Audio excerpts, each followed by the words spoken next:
Assalamualaikum warahmatullahi wabarakatuh. Perkenalkan, saya Amalia Dwiyanti.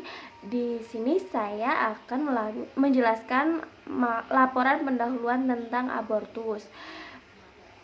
Adapun pengertian abortus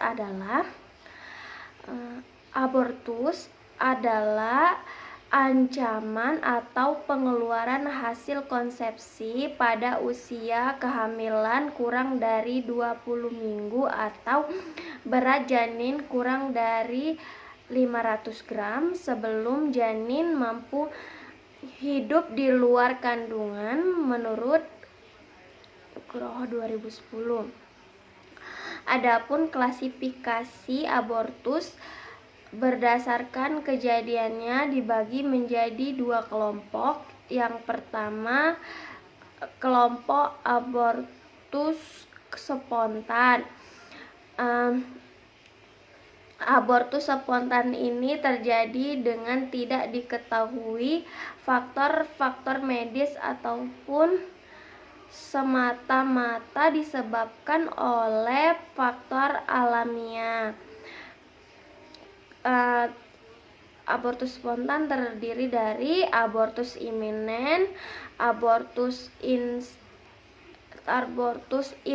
insipiens, abortus completus.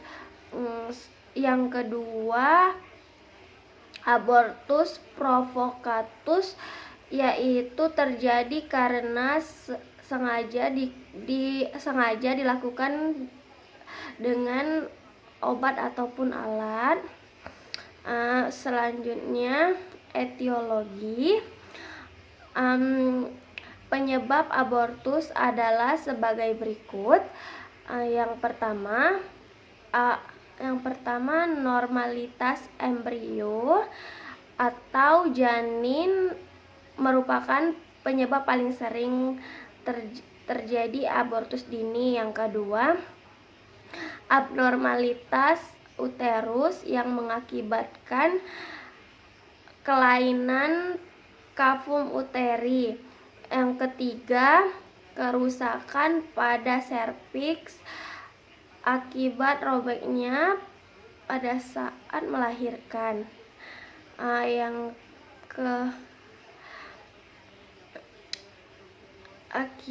Akibat robeknya pada saat melahirkan. Yang keempat, penyakit maternal atau penggunaan obat.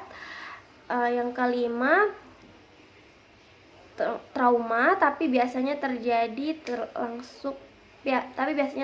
langsung pada kavum uteri. Yang keenam, faktor-faktor hormonal misalnya pengeluaran sekresi. Yang ketujuh, sebab-sebab psikomatik, stres, emosi yang kuat yang diketahui dapat mempengaruhi fungsi uterus lewat sistem hipotalamus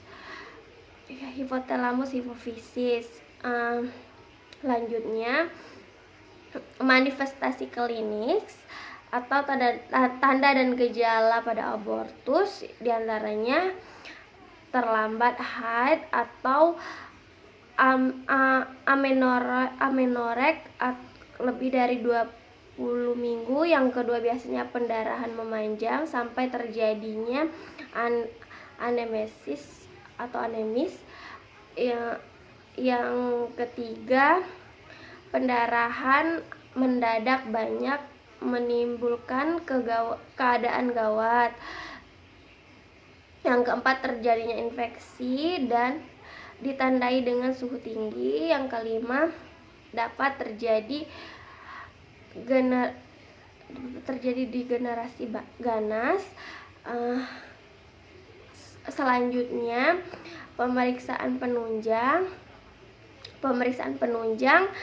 untuk abortus, diantaranya yang pertama, pemeriksaan ginekologi. Yang pertama, inspeksi vulva, dilihat adakah pendarahan per vagina sedikit atau banyak. Yang kedua, pemeriksaan dalam atau spekulum, dilihat apakah pendarahan berasal dari kavum uteri. Yang ketiga itu pemeriksaan dalam, dilihat adakah portio ataukah masih sudah tertutup. Yang selanjutnya komplikasi abortus, diantaranya yang pertama pendarahan hemoragik, yang kedua perpurasi yang terjadi di waktu dilatasi atau kuret yang dilakukan oleh tenaga medis. Yang ketiga infeksi dan tetanus. Yang kelima, yang keempat paya ginjal akut. Yang kelima shock karena pendarahan banyak dan infeksi atau sepsis. Penata laksanaan pada abortus biasanya dilakukan kuret dengan dapat dilakukan mengeluarkan sisa konsepsi pada uterus. Yang kedua, lakukan penilaian awal untuk menentukan kondisi pasien, apakah gawat darurat atau cukup stabil. Yang ketiga, pada kondisi gawat darurat, segera upayakan stabilisasi pasien. Yang keempat, penilaian medis untuk menentukan kelayakan tindakan. Selanjutnya patofisiologi pada awal abortus terjadi pendarahan dalam, kemudian diikuti dengan nekrosis jaringan sekitar. Hasil tersebut menyebabkan hasil konsepsi terlepas sebagian atau seluruhnya, sehingga menyebabkan abortus. Selanjutnya pathway pada abortus dimulai dari fisiologis organ terganggu. Biasanya abortus spontan, terjadi abortus spontan. Selanjutnya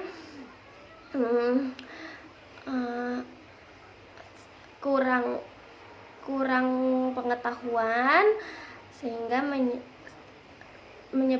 terjadi masalah ansietas. Bisa juga dari abortus itu terjadinya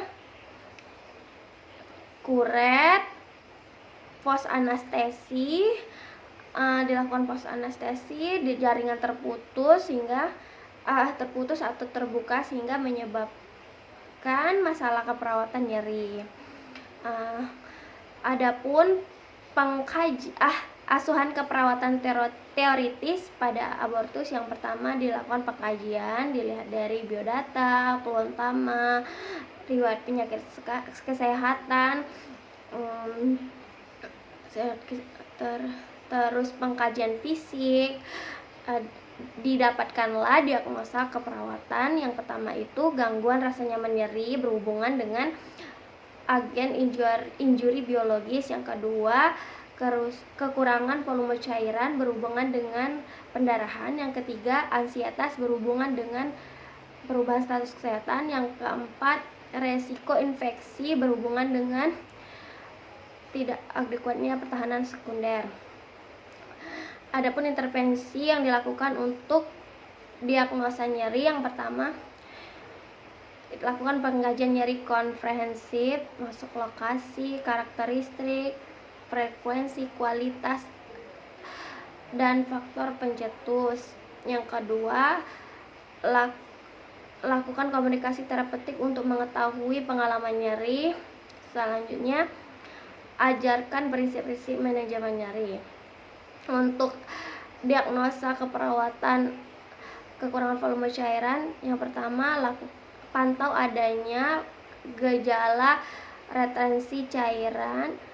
Yang kedua, langsung lakukan monitor tanda vital, berikan cairan yang sesuai dan berikan cairan.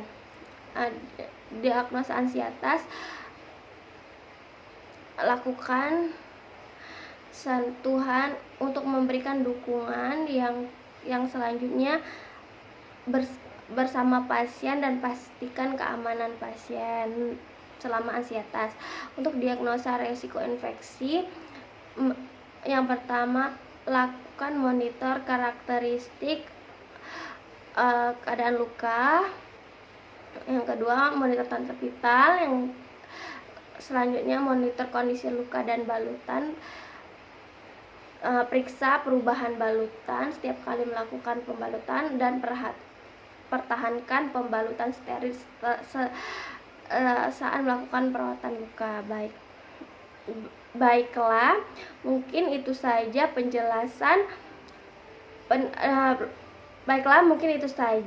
penjelasan laporan pendahuluan dari saya. Apabila ada salah, saya mohon maaf. Terima kasih. Wassalamualaikum warahmatullahi wabarakatuh.